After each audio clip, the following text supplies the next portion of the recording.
Saudara-saudara, kita lagi bukan mancing, lagi iseng aja. Tester kolam di kawasan Gandaria bareng Bang Halo. Jani. Kagak. Oke, Bang Jani. Ya. Ini pengalaman kita kan mau mabar patin nih rata-rata kalau di Bekasi ini.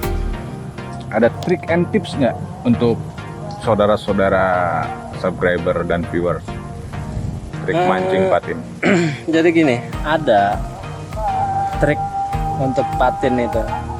Jadi artinya nggak semua wilayah, nggak semua empang, nggak semua penjuru tanah air ini semua makannya sama, terus habitatnya sama, settingannya sama, itu nggak selalu. Nah cuman di sini kita terbiasa di Bekasi, Cikarang, Karawang dan sekitarnya. Untuk patin kalau di wilayah Bekasi itu kita lihat dulu dari apa makanan dia sehari-harinya, ya, itu dulu makanan dulu. Yang kedua, settingan kedalaman dari si stopper atas kumbul itu untuk menentukan kita bakalan neter apa enggak. Yang ketiga, umpan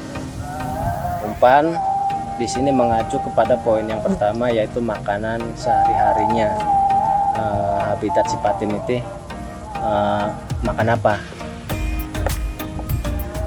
Yang pertama,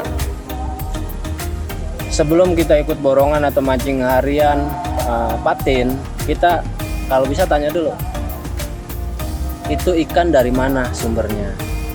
Nah setelah kita tahu sumber dari mana, makanan hari-harinya apa. Contoh, untuk di wilayah Cikarang Timur, Gandaria itu dominan makanan hari-harinya adalah sisa nasi catering. Itu ada nasi segala macam lauk pauknya yang sudah basi. Itu yang pertama. Yang kedua, ada patin yang memang ternakan dia makanan sehari-harinya pelet, kayak tapung atau konsentrat atau patin kecil.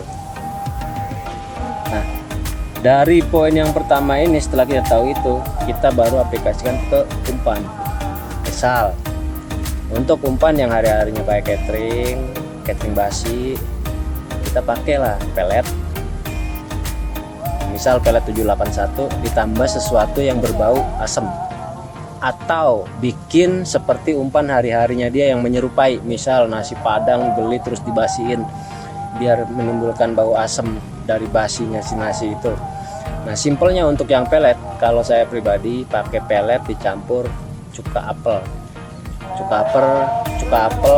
sedikit aja untuk dia menimbulkan bau asam.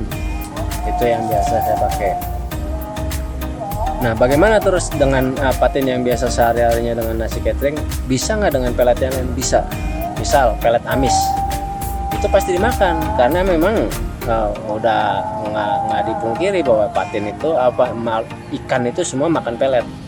Tapi kembali lagi target. Kalau memang targetnya nyari ikan rame, pelet amis, pelet dicampur cuek, atau pelet amis atau pelet bom, semuanya pasti dimakan. Tapi di sini nanti kembali ke hasil dapatannya, hasil penangkapannya, hasil pancingannya itu. Kalau yang amis pasti cenderung yang kecil. Coba aja.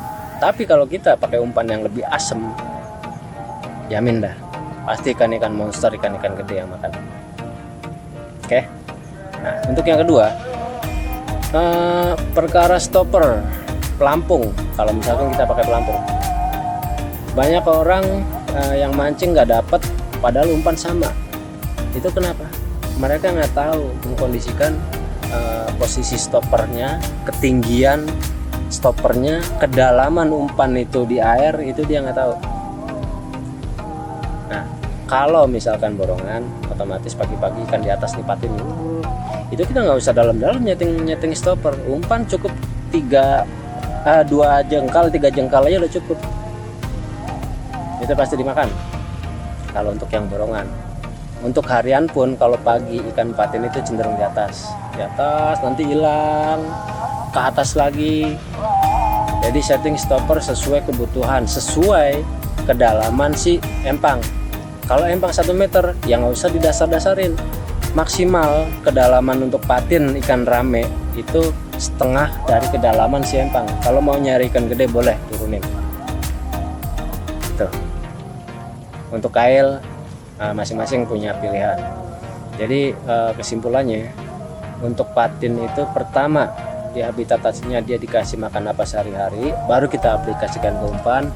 Dan yang kedua, kalau umpan kita nggak dimakan di saat kita mancing, coba cek stopper, atur kedalamannya. Boleh jadi stoppernya kurang pas kedalaman si umpan itu. Kira-kira begitu Om Dendi dari Mancing Ketawa. Semoga apa yang saya utarakan ini bermanfaat. Jangan lupa kalau memang bermanfaat bisa dibuktikan, ya biasakan like, subscribe, komen. Kalau ada pertanyaan, insya Allah nanti kita bantu jawab. Terima kasih. Oke, itu dia saudara-saudara tips dan trik mancing ikan patin yang sudah secara gamblang dan jelas sekali dipaparkan oleh Bang Jani. Terima kasih.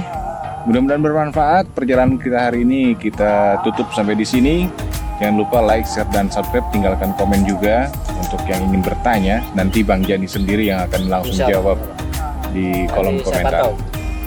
Terima kasih. Assalamualaikum warahmatullahi wabarakatuh.